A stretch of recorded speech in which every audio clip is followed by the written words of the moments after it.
Mary Slessor is a hero of the Christian faith. She was someone who gave her life to Christ and gave her life in the service of other people. And lots of people would be glad to have met Mary Slessor and to have known her because she made their lives a lot better. Mary Slessor is a hero of the faith. She was born in Aberdeen, but she did most of her growing up in Dundee.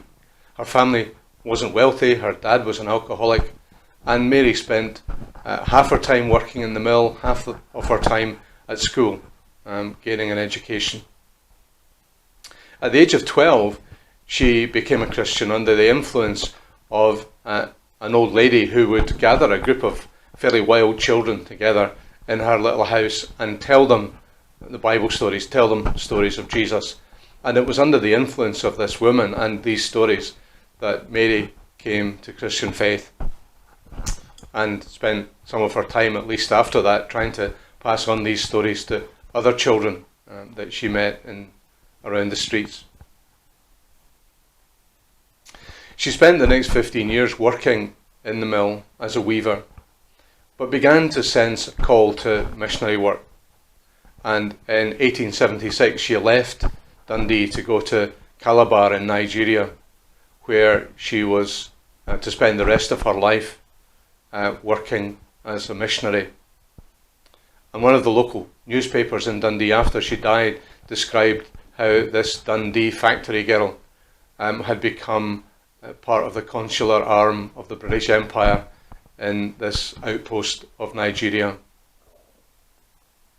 There were three strands to Mary Slessor's missionary work. The first was simply trying to tell people the stories of Jesus, and not only did she tell people the stories, but she modelled her household on the principles that Jesus taught.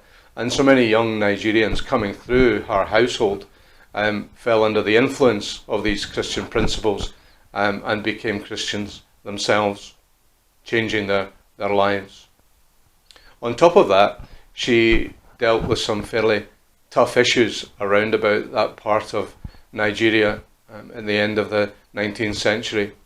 Particularly, there was a superstition about twins, and whenever twin babies were born, they were taken into the forest and left to die because the superstition was that they had some kind of inherent evil in them.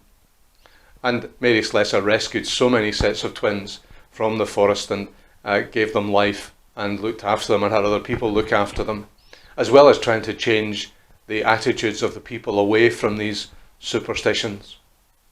And that's hard work because these were often ingrained for generations in the way that people thought. And finally, she learned African ways. She learned the languages of the people around about her. She dressed as an African, and she got to know lots of the leaders of the tribes and became a trusted friend to many of them.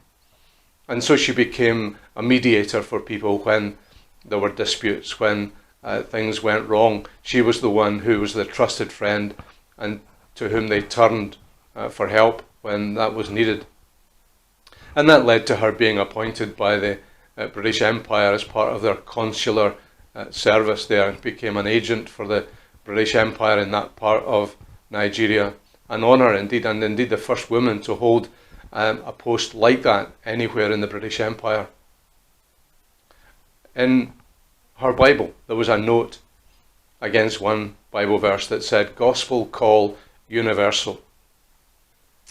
In other words, the gospel is for everybody, everywhere.